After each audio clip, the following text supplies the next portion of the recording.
Shana Tova Umetuka, a happy and a sweet new year. I'm Rabbi Nikki DeBlasi, and we're joining together across the globe for Hillel's higher holidays. And here is how it's going to work.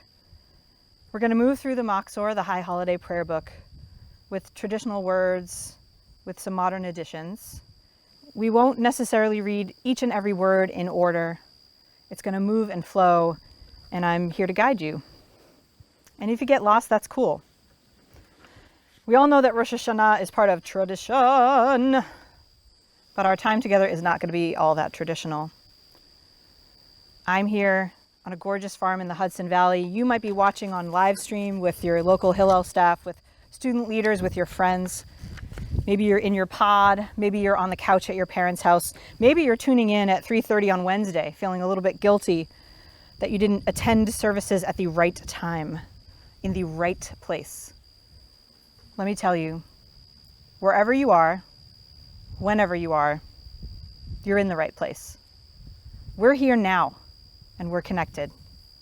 We're connected by modern technology and an excellent video producer, definitely. But we're also connected by something bigger. We're connected by Jewish tradition, by values, by melodies. We're connected by skepticism and loneliness. We're connected by that feeling somewhere deep inside that you had to be here today, with other emerging adults struggling through the altered reality of college during COVID. You're totally in the right place. And for those of you who don't know me yet, know this. There's really nowhere else that I would rather be celebrating Rosh Hashanah than with a group of people who are asking all the big questions. What kind of world do I want to live in?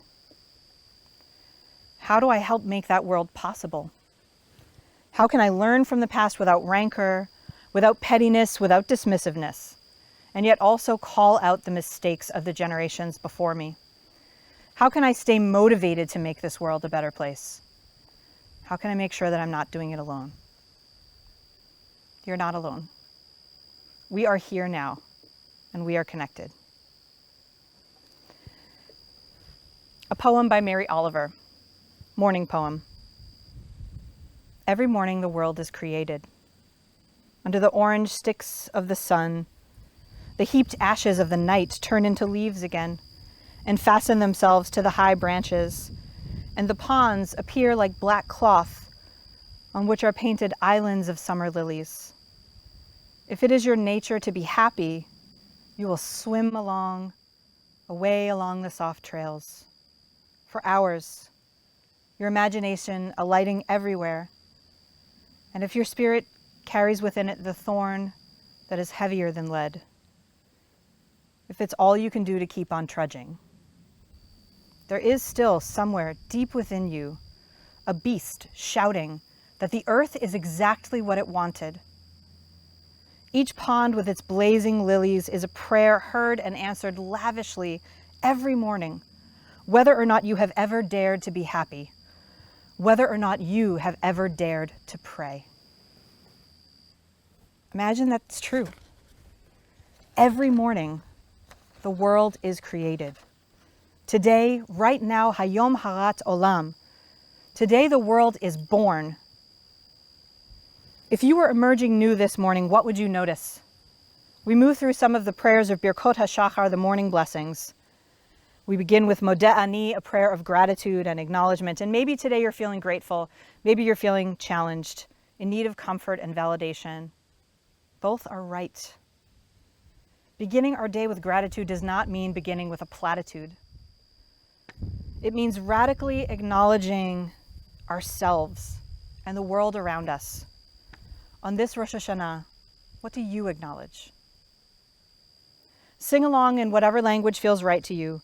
Moda ani, the masculine form, moda ani, the feminine form. And you can also say modotim ani, which is a newly developed gender-inclusive form in Hebrew. In whatever way, express your acknowledgement and gratitude.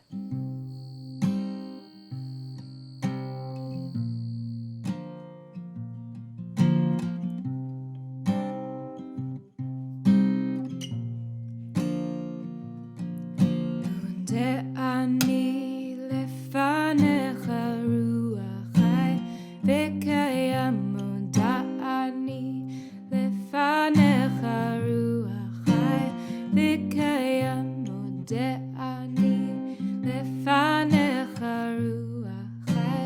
וקיים moda אני לפניך רוח חי וקיים moda אני לפניך moda אני לפניך דאני לפניך רוח חי וקיים moda אני לפניך רוח חי וקיים moda אני לפניך moda אני לפניך moda אני לפניך רוח חי וקיים moda אני לפניך רוח חי וקיים moda אני לפניך moda אני לפניך moda אני לפניך moda אני לפניך רוח חי וקיים moda אני לפניך רוח חי וקיים. To yoga.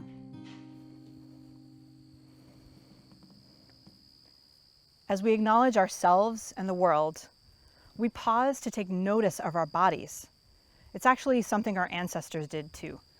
As they began to move from sleep to wakefulness, they paused long enough to notice, long enough to recite a blessing for each and every action that moves us from one state to another. And now more than ever, we need those markers. We need to ease the transition between this moment and the next. And really, sometimes we need to know that there's a difference between this moment and the next. And so we're going to do that by connecting to our bodies. My colleague at Hillel International, Leah Khan, is going to lead us in a brief yoga practice. If it's available to you this morning, please join us. Hello, my name is Leah Khan. I'm the Director of Educational Development at Hillel International. Formerly the Senior Jewish Educator at Berkeley Hillel, where I taught lots of yoga week in and week out, classes steeped in the themes of Jewish tradition and spirituality, including a yoga seder, and lots of movement, yoga, and dance during the holidays. Today, I'm going to take you through a brief practice that explores an idea we find in Birchot HaShachar, the morning brachot blessings, that explores the idea of straightening ourselves when we feel bent. In the morning, when we wake up, we've been in various positions sleeping during the night, some straight, many bent, and the process of waking up helps us straighten our bentness, both physically and spiritually, and helps us awake and arrive into our day. This is also true during the high holidays, where we might be shaking off our bentness from the year, thinking about how we might want to integrate an upright spirit in the year to come. And so in order to do that, we're going to get into our bodies today to think how we might do that a little more clearly. So the bracha that we say when we want to acknowledge bentness moving into straightness is Baruch Atah Adonai Eloheinu melech haolam zokef kefufim. Translated as, blessed are you, our God, King of the universe, who raises those bent down, or who straightens the bent. And so we're going to explore that a little bit today. So find your knees on the mat, hands underneath your shoulders. Knees should be directly underneath your hips, and bend your arms so that your heart pours towards the mat, and then push yourself up into table. Take a nice deep breath in and do that again. Pour your heart forward, acknowledging bentness, and then press your arms away from the mat, press your palms into the mat, and tuck your toes under and come into downward facing dog. Noticing in our first down dog how our calves lengthen, the backs of our legs expand, And in our first down dog of a practice, we notice immediately how bentness, going from bent to straight, can enhance our well-being and create a huge difference in our body. We're noticing here perhaps the most extreme change from going from bent to straight in our first movement in our practice. Take a nice deep breath in, place your knees on the mat, send your heart forward in space, lengthen your tailbone away from the crown of the head, and then bend your elbows forward, pour the heart forward, and press yourself back up to table. Tuck your toes under and press back to downward facing dog. Press the heels into the mat, flare your toes off of the mat, lengthen them towards your nose, and press the pads of your toes back onto the mat. And acknowledge and feel the way your calves lengthen. Find straightness and length in the upper body as well. Sometimes we tend to just hang out in downward dog in the upper body, but we want to actually shine the heart forward in space, lengthen through the shoulder girdle, press the palms into the mat, and breathe. Send your right leg straight out behind you. Step your right foot to your right thumb. Bend your front knee a lot, and then take this juxtaposition, bending the front knee, straightening the back leg straight out behind you. Lift your left sits bone towards the ceiling just a little bit, noticing what it feels like to be in a posture that's both bent and straight, which is where we find ourselves spiritually sometimes in the world, negotiating those tensions. Deep full inhale. Exhale, place your palm on the inside of your right foot. Spin your heart towards your right thigh and send the fingertips towards the ceiling. Noticing if there's any bentness in between the shoulder blades, lengthen the shoulders out in both directions. Shine the heart towards the ceiling and let the energy shine through your fingertips. Paying attention to that back leg, lift your inner thigh up and back a little bit more, finding a little space in between the thighs, and then inhale, exhale, bring your hand back to the outside of your right foot. Heel toe the foot towards the midline, place your hands back on the mat in downward dog hands, and then press back to downward facing dog. Step your left foot to your left thumb. Place right hand on the inside of your left foot, and spin your heart towards your left thigh. Bring your back right thigh towards the ceiling a little bit more, a little left lift in the pelvis, and then spin your heart towards your left thigh. Send your fingertips towards the ceiling and shine your heart out through your fingertips. Expand, expand, expand. Breathing the whole time and noticing what it feels like to choose to straighten and expand and shine your energy out in all directions. Keep bending that front knee, keep lengthening that back leg. And inhale, exhale, circle your arm back to the outside of your foot. Place your hands in downward facing dog arms. Step back to downward facing. Pedal through your feet. Noticing what it feels like to fluctuate through bentness and straightness as you move. Noticing this is a metaphor for how we often move in the world without noticing it, fluctuating between bentness and straightness. Press your palms into the mat, press finger pads into the mat. Come to the ball mounds of your feet. Send your sits bones towards the ceiling and get really straight through the back body. And then bend your knees a lot and hop forward towards your hands. Bring your heart towards your shins, bend your knees, and then roll through the spine, coming up to standing. And then send your arms up towards the ceiling, face the front edge of your mat. Send the heart away from you, and then swan dive forward. Release your heart, release your head, shoulder blades on the back. Send the heart towards the ceiling, monkey pose. Send the heart towards the crown of the head, monkey pose. And then release. Place your hands on the mat. Step back to plank. Shine the heart forward in space. Press the floor away from you a lot. Lift the pelvis away from you. Shoulder blades on the back. And then either placing the knees down or just going for it, lower chaturanga. Inhale, send your heart away from the mat. Breathe. Press your palms into the mat. Press yourself away from that. Come into table. Bend your knees a lot. Send your pelvis back to your heels. And then tuck your toes under and press back up into downward facing dog.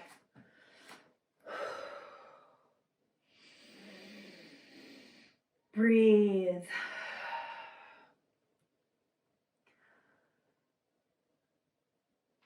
Take a nice full inhale. And exhale. Come back to your knees. You can sit here with your pelvis on your heels, or you can come into broken toe pose, tucking the toes underneath you and sitting back on your heels if you'd like a little more stretch through your feet. Place your hands softly on your thighs, bring your shoulders up to your ears, slide the shoulder blades down your back, open the heart fully, and close your eyes.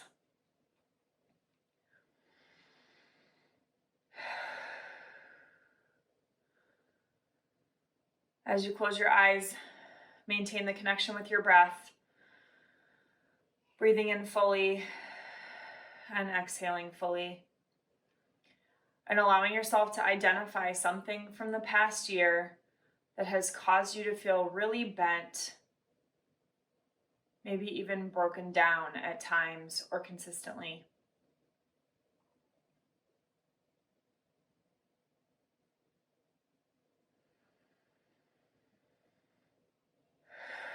It might be a relationship that you have that isn't serving you any longer. It might be a situation that creates toxicity in your heart. It might be an unending situation that's causing a lot of endurance.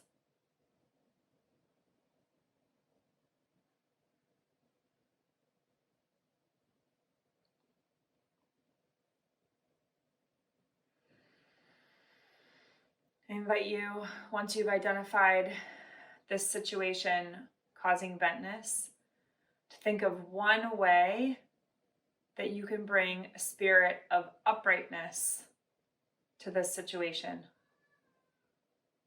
to correct it a little bit. What is one thing you can do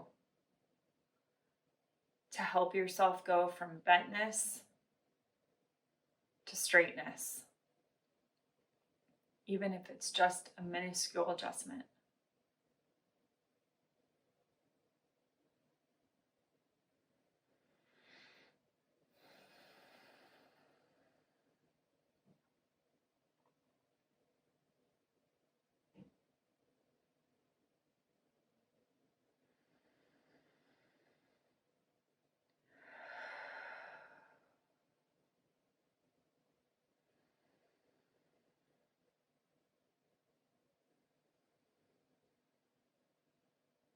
Take a nice deep breath in and exhale. Softly open your eyes, or if you need more meditation time, you can stay a little longer. Thank you for engaging in a quick and short practice with me. I wish you a Shana Tova Umetuka, a good and sweet year. And may we all be able to find the uprightness within our bentness to live spiritually vibrant lives this year and beyond.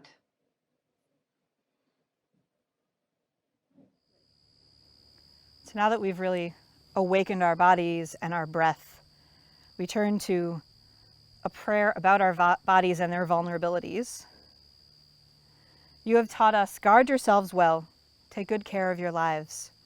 Your word calls to us, do not harm yourself, do not weaken or exhaust yourself. In gratitude for the gift of our bodies, we pray for a year of renewed health and replenished strength.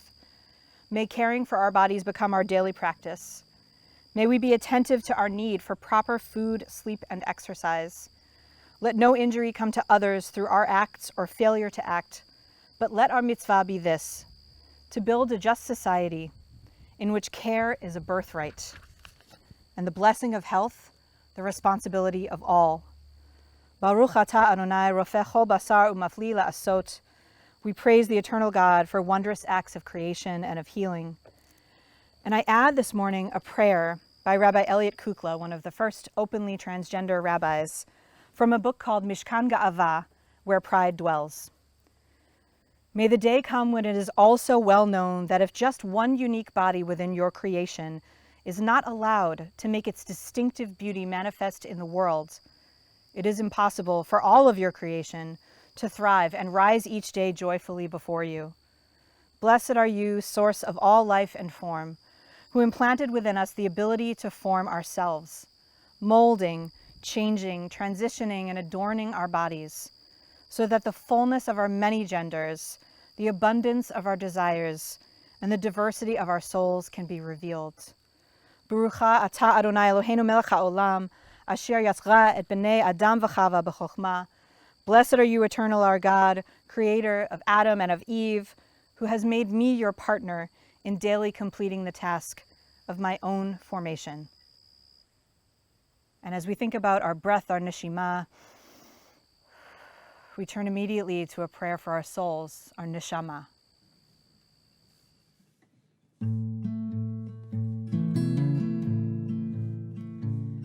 Elohai neshama shenatata bi,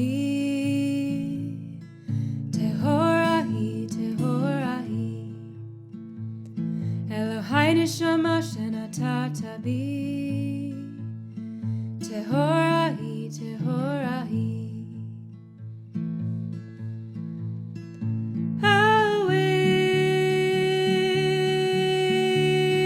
Awake, my soul.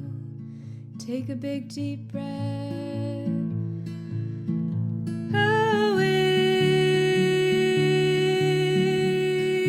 my soul.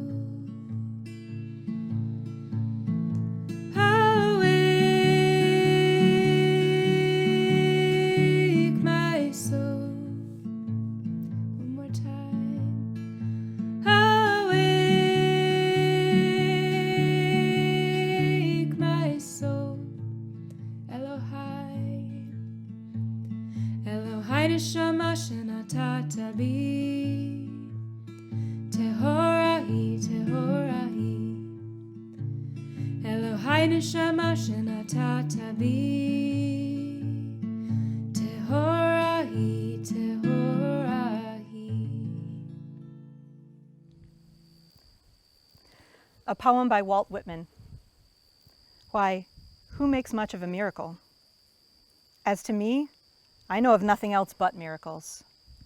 Whether I walk the streets of Manhattan or dart my sight over the roofs of houses toward the sky, or wade with naked feet along the beach just in the edge of the water, or stand under trees in the woods, or talk by day with anyone I love, or sleep in the bed at night with anyone I love, or sit at the table at dinner with my mother, or look at strangers opposite me riding in the car, or watch honeybees busy around the hives of an August forenoon, or animals feeding in the fields, or birds, or the wonderfulness of insects in the air, or the wonderfulness of sundown, or of stars shining so quiet and bright, or the exquisite, delicate, thin curve of the new moon in May. These, with the rest, one and all, are to me miracles. To me, every hour of light and dark is a miracle. Every inch of space is a miracle. Every spear of grass, the frames, limbs, organs of men and women and people and all that concerns them, all these to me are unspeakably perfect miracles.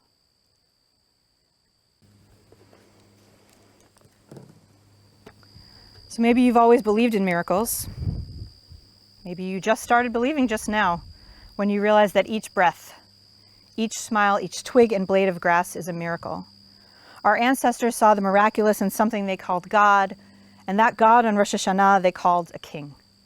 They imagined a sovereign, all-powerful, all-knowing, Hamelech, the king, seated on a throne elevated high above all else.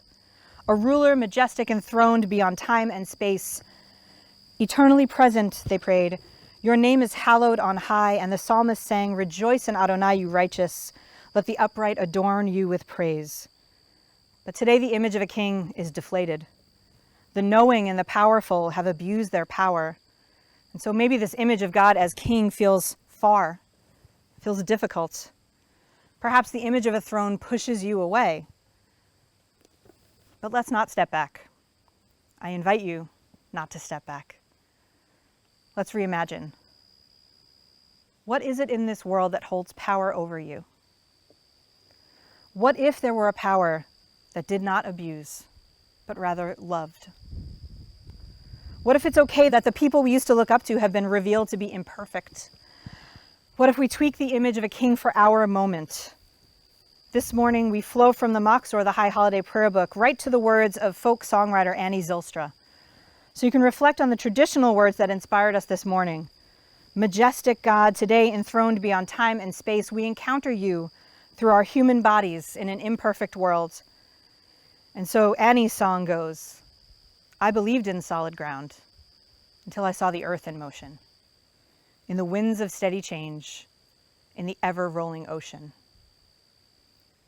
Let this be real and present for you today. The ground under your feet might shake, but you have a foundation in Jewish tradition. And you have a foundation in this community, at least for this moment. Hamelech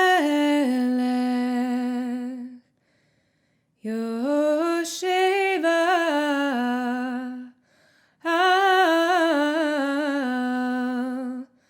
al Kisei Ram Venisa.